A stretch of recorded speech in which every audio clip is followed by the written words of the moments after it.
All right, so let's start here on the West Rand. And the number of dead bodies found near an open mine shaft in Krugersdorp has risen to 21. 2 more bodies were discovered this morning. It's believed the deceased were all illegal miners. Police say there's no suggestion of foul play. An inquest docket has been opened. Search and rescue teams spending the day in the area. Heidi Giokos joins us now in studio. So, Heidi, what do we know about the cause of death? So we're not entirely sure yet. Police have not come out to say what they believe could have possibly been the cause of death. But what's interesting is that the Mogale City mayor was at the scene today, and according to him, it seems as though the tunnels that the illegal miners have been using to mine illegally were filled up with water. And of course, we have been experiencing some rains here in Gauteng, and it's believed that the miners were in these tunnels illegally because we do know that they dig quite deep underground, or they access certain areas of the mine that's not being used anymore to mine illegally, and it seems as though these tunnels were filled up with water.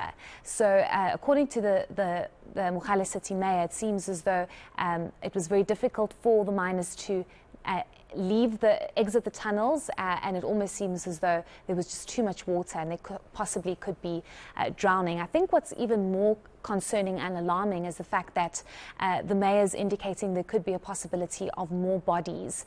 The search and rescue team has decided to not continue with its operations, and the reason for this is because there's just too much water in the tunnels and it's very difficult to access them and to figure out exactly what's going on, and they are going to wait for a day or two for the water to hopefully subside if the rains do not continue. But police have of course said there's been no indication of foul play, and the reason why they've reiterated this is because a couple of weeks ago, if I'm not mistaken, Sally, or a month or so ago, when those bodies were found along the highway in New Canada, there was evidence that there was gunshot wounds to almost every body that was found. And the police say that that's because there's a lot of turf wars that are happening with what it seems as though different groups of illegal miners. So it seems as though it's not the case here. That's why there's no foul play. But let's listen to what the Mogale City mayor had to say to us about what he found at the scene.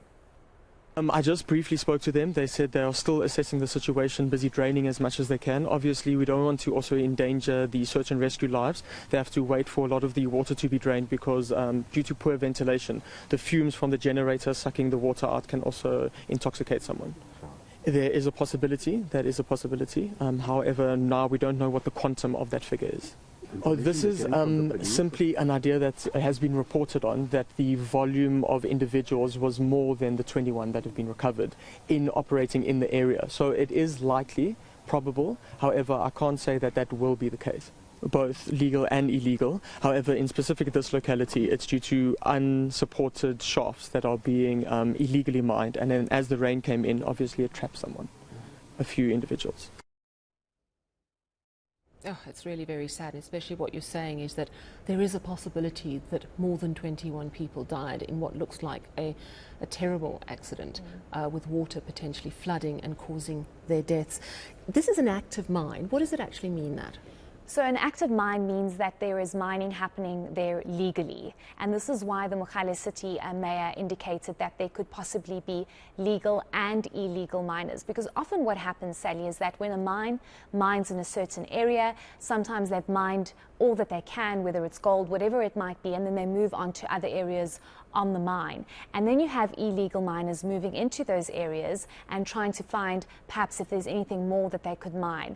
And this is why the Mogale City mayor has said it's important for there to be rehabilitation. It's important for the Department of Mineral Resources and Energy to move in and assist these mines that are possibly abandoned or that cannot be mined anymore. But what we've been told is that that is an active mine, so there is legal mining that is currently happening. Okay, I understand. So now, Heidi, we know, of course, about mining on the West Rand. It's a historic mining area, loads of old mines there, and obviously still active mines as well.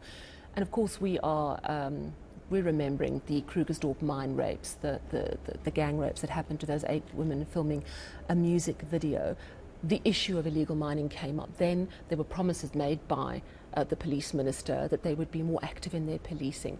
Talk to me about the area and how prevalent illegal mining is. And are we talking about a massive area, or did this accident, for example, happen very close to West Village where these women were attacked. Yes, very close to West Village, but Sally, I must say that this particular scene where we were today, it's literally in the middle of nowhere, but it's surrounded by a number of mines and a number of companies that operate within the area.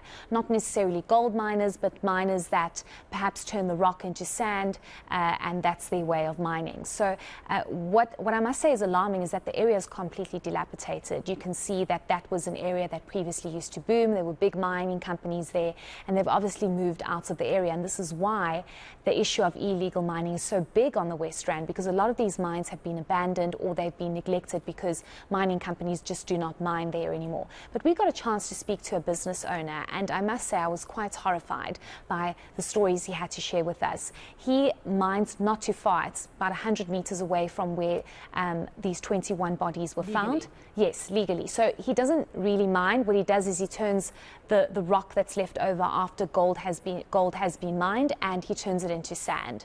So he says that he isn't really affected by illegal miners, but he says if you sit in his premises in the evening, you can hear the gunshots. He says you can hear what's going on. He literally has referred it as a war zone. He's also about 2 or 3 kilometers away from where the gang rapes happened, and he says that the area has deteriorated. He says it's a huge concern. He says police do come in and patrol, but he says everybody is scared to patrol in the evening, and that's when things get really bad. And he says everybody fears for their lives, but people have to make a living, and this is why he remains in that area. But he says it's a war zone and it's only getting worse. Let's listen to what he told us earlier. It's like living in a prison. You know, I tell friends it's like a war zone, and I've stopped telling the story because they don't believe us. Because many of the stories we tell are actually hard to believe. But despite that, we've had to rebuild our infrastructure. We have no water. We're totally self-sufficient. We've had to build tanks to catch rainwater for our toilets. The illegal miners destroyed the local Eskom power station, burnt it down in a day. So our electricity costs have gone up tenfold, and we still managed to survive. So we have 40 staff members, so there's no choice to give up. We have to continue. Yeah, it's a tough situation where you just do not feel safe doing your job every day. That whole area, as you've explained, is terrorised. But of course the 21 miners, suspected miners found dead, believed to have been drowned, of course that still needs to be confirmed, but it does look increasingly like that. And as you say, Heidi, the possibility that more bodies may be found in the days to come. Thank you very much for that rather grim update. eNCA's Heidi Giokos.